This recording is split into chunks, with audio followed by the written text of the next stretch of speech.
আটকিয়ে ফুটপাতে দোকানদারি করার চেয়ে ভিক্ষা করা উত্তম। আপনারা এই রাষ্ট্রের সম্মানিত নাগরিক, আপনাদের মধ্যে সরকার হয়, আপনি ভোট দিতে ব্যর্থ হলে দেশ সংকটে পড়বে। একমাত্র বিএনপি সে রাষ্ট্র ব্যবস্থাপনাটা বোঝে।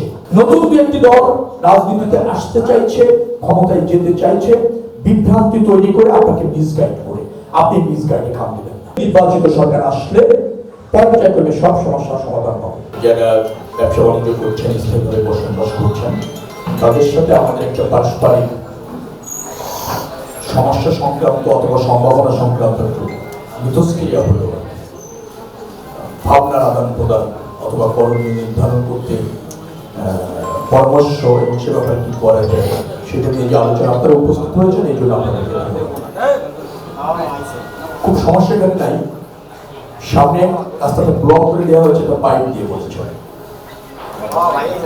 এটা কি আপনার কোন বৃহত্তর স্বার্থে পাইপটা রাখা হয়েছে নাকি অন্য কোনো ব্যক্তি বা ক্ষুদ্র স্বার্থে? আচ্ছা, ডিজায়ারের কারণে কি এটা বৃহত্তর স্বার্থ ক্ষতিগ্রস্ত হচ্ছে নাকি ওটা থাকলে ভালো হয় না থাকলে ভালো হয়? এটা পিলার, আচ্ছা ওটা কেটে দেন কালকে, সমস্যা নেই, ঈদি করা যাবে না, তাতে আবার বেশি মানুষ ক্ষতিগ্রস্ত হবে না, তো বুঝছে না। আমি বলছি যদি বৃহত্তর স্বার্থ রক্ষা হয় তাহলে আপনারা কেটে দিতে পারেন আমার নির্দেশে, কোনো সমস্যা নেই। এই জায়গায় তো প্রবলেম, এখানে বিপদ জোরে থাকলে ভালো হয়। আপনারা চিন্তা করেন, যদি মনে করেন কাটলে ভালো হয় এখনই আমি কেটে দিতে পারি, আর যদি মনে করেন যে না আমরা তো চিন্তা করি নির্বাচনের পর রাখেন বা কাটেন, রাখা বা কাটা দুদিন যেটা ভালো হয় তাই করবেন। এখানে কিন্তু দ্বিমত হয়েছে, প্রবলেমটা এখানে।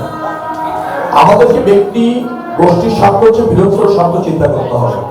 যদি আপনারা রিয়েলি মনে করেন ওই পাইপটা সরে গেলে ভালো হয়, ওই পাইপটা সরিয়ে দেওয়ার দায়িত্ব আমাদের দলের সাথে যুক্ত এরকম কেউ আছে?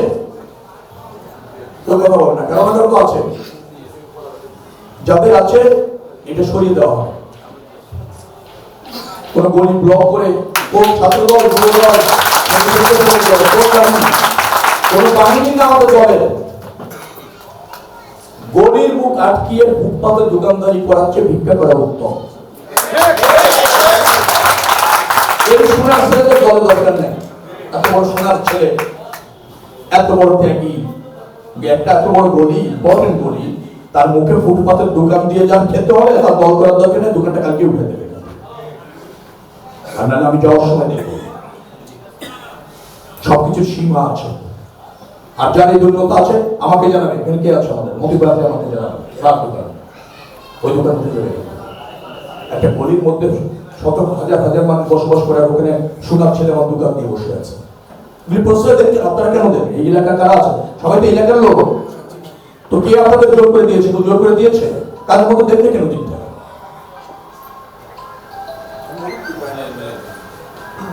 এলাকা আপনার, রাস্তা আপনার, অধিকার আপনার, রাষ্ট্রের মালিক আপনি, কে এসে দোকান বসায় দিয়ে গেছে সোনার ছেলে? প্রশ্ন তো আপনারা দেন, একথা বললে তো আমার কম বলেন যে উনি আমার আছে কি বলে। এত বড় হিম্মত কার আছে একটা গদির মুখ বন্ধ করে দোকান দেবে? রাস্তা যেটা আছে এই রাস্তায় ঢুকার জন্য অবাধ সুযোগ থাকতে হবে, কোনো দোকান থাকবে না। আগামী কালকে থেকে দোকান থাকবে না, দোকান আগামী কাল থেকে। আর যার দোকান ওর ফাইন করে। এই এলাকার মানুষের সাথে বলবো, দু চারটা দোকান যদি রাখা যায় তাতে জনজীবন যদি বিপর্যস্ত না হয়, যানজট না হয়, ওটা থাকে সিলেক্টিভ কিছু, সিলেক্টিভ। আগেও ছিল, যুগে যুগে ছিল, পৃথিবীর অনেক দেশে আছে ফুটপাত। সেটা হচ্ছে একটা জায়গা যেখানে একটা দোকান দিলে বা মানসম্মত, তবে মানসম্মত যেটা সৌন্দর্য নষ্ট না হয়, একটা মানসম্মত দোকান ওখানে থাকলে আমি আপনাদের একটা সমস্যার সমাধান করব। সেটা কি? সেটা ওখানে বৃহত্তর সাথে কেউ জোর করছে, আমার দলে হোক কোনো বাহিনী হোক, কেউ জোর করে সবার স্বার্থ হানি করছে কিনা, সবার স্বার্থ নষ্ট করছে কিনা, বৃহত্তর মানুষের ক্ষতি হচ্ছে কিনা, সামষ্টিক মানুষের অসুবিধা হচ্ছে কিনা, এইটা আমাকে জানা। যে একটা ভবনে যদি তিন ধরনের ব্যবহার হয়, রেসিডেন্সিয়াল, কমার্শিয়াল এন্ড হচ্ছে শপিং। কমার্শিয়াল এবং শপিং এর মধ্যে আবার একটু পার্থক্য। কেউ অফিস করে বসে আছেন, আর কেউ হচ্ছে সর্বজনের জন্য দোকান করে বসে আছেন। তো এরকম জায়গায় কিভাবে সবার অধিকার রাখা যাবে, এটা কিন্তু খুব কঠিন ব্যাপার। আপনারা মোটামুটি ভাবে একটা একটা প্রক্রিয়া করেন, যেটা ন্যায্য আমি তার অবস্থান নিব, তার পক্ষে অবস্থান। আর তো কোনো সমস্যার কথা আপনারা বলেন, তার মানে আপনারা ভালো আছেন।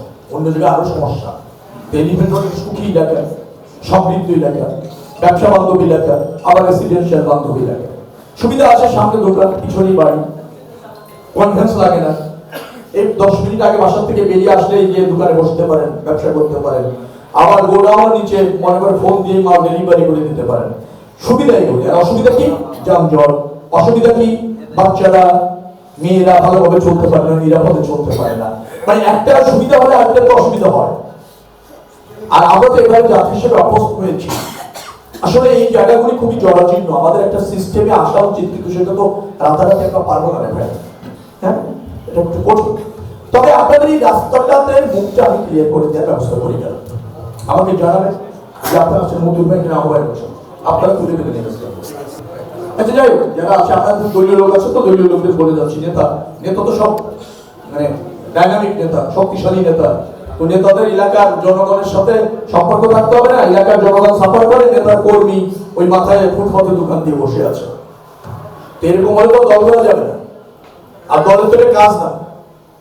তাহলে মানুষের সাথে দলের সম্পর্ক কোথায়? আর মানুষ দলের উপর আস্থা রাখবে কেন? আমাদের কাজ তো সেবক, অন্য রাষ্ট্রের মালিক। যারা রাজনীতি করেন তারা কিন্তু সেবক, কিন্তু আমাদের ভাব হয়েছে রাজনীতিবিদ শিরোধার্য, সম্মানিত, আর জনগণ হচ্ছে কিছুই না। আমরা সেভাবে চাই না, আমরা চেঞ্জ, সম্পূর্ণ চেঞ্জ। যে কয়েকজন মাথা আছে এই কয়েকজন বেশি নেতার সামনে আপনারা জনগণ, এই কয়েকজন সেবক হতে হবে। সেবক যদি রাজনীতি করতে হয়, রাজনীতি করতে হবে, সেবা করার চেষ্টা করছি। আপনারা আস্থা রাখুন। যে কোনো সমস্যা নেই, আমি একটা কথা বলে শেষ করব। সেটা হচ্ছে আপনারা এই রাষ্ট্রের সম্মানিত নাগরিক, মালিক। আপনাদের ভোটে সরকার হয়, আপনাদের ভোটে জনপ্রতিনিধি হয়। এবার রাষ্ট্রে একটা বড় সংকট বিরাজ করছে, সেটা হচ্ছে আপনার রাষ্ট্রটি প্রায় ব্যর্থ হতে চলেছে। আধিপত্যবাদী একটা শক্তি আছে, কর্তৃত্ববাদী শক্তি আছে, আঞ্চলিক রাজনীতিতে, আন্তর্জাতিক রাজনীতিতে। তারা চাইছে বাংলাদেশটা অকার্যকর হয়ে যায়, ফাংশন না করুন। তারপর এটা একটা বিধ্বস্ত রাষ্ট্রে পরিণত হোক, যার জন্য আঞ্চলিক, আন্তর্জাতিক এবং ডোমেস্টিক কিছু সুবিধাভোগী গোষ্ঠী আছে আমাদেরকে ব্যর্থ করে দেওয়ার জন্য।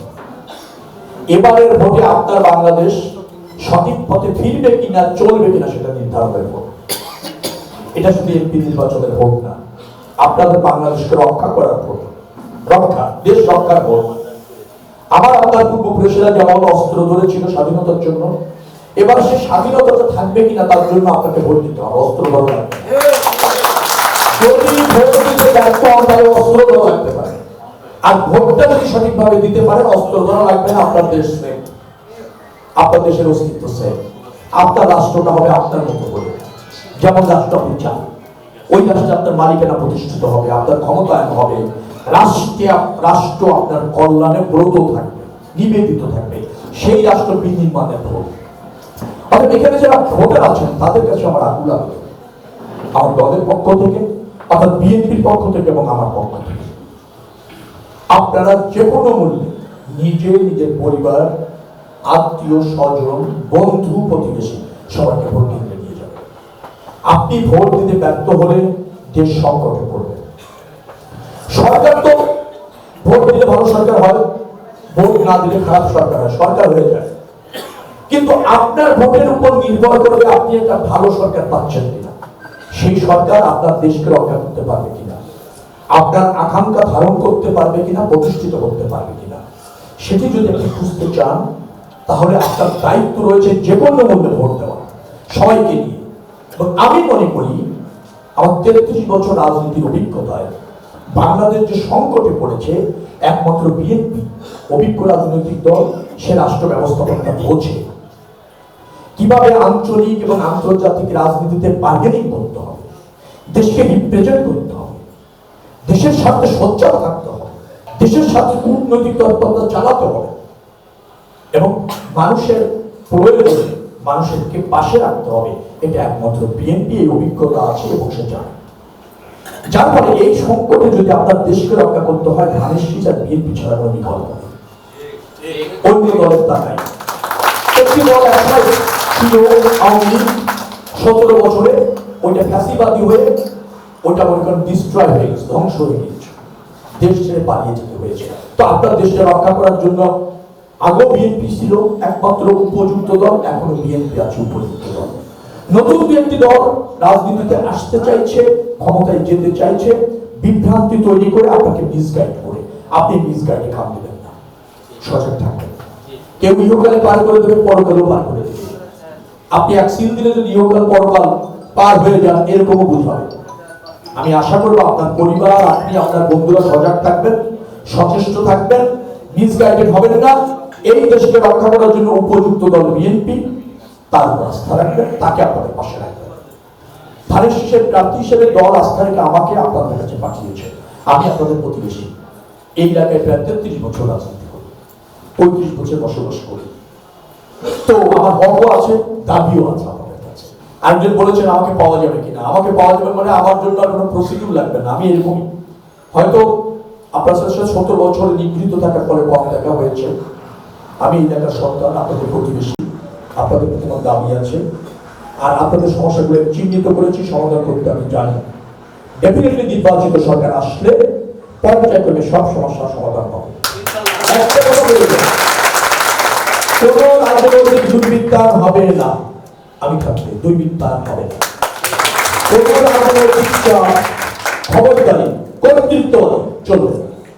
একটা সাম্যের সমাজ চাই, ন্যায্য সমাজ চাই, সম্প্রীতির সমাজ চাই। আমাদের অনেক সীমাবদ্ধতা আছে, কিন্তু আমরা শান্তিতে থাকতে চাই।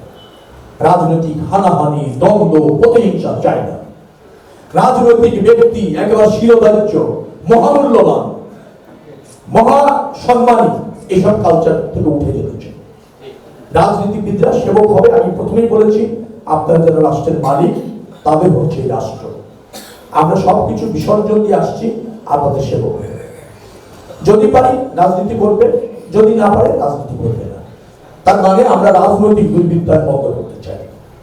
এবং আমি এইখানকার দায়িত্বশীল নেতাদের সামনেই বলছি, গোপনে বলছি না, নেতাদের সামনে বলছি এবং আপনাদের সামনে ওয়াদা করছি, বিএনপি সব ক্রাইসিস আপনাদের পাশে থাকবে, কিন্তু আপনাদের উপর খবরদারি, নজরদারি অথবা ধরেন জুলুম, দুষ্কৃতিকারী করা করবে।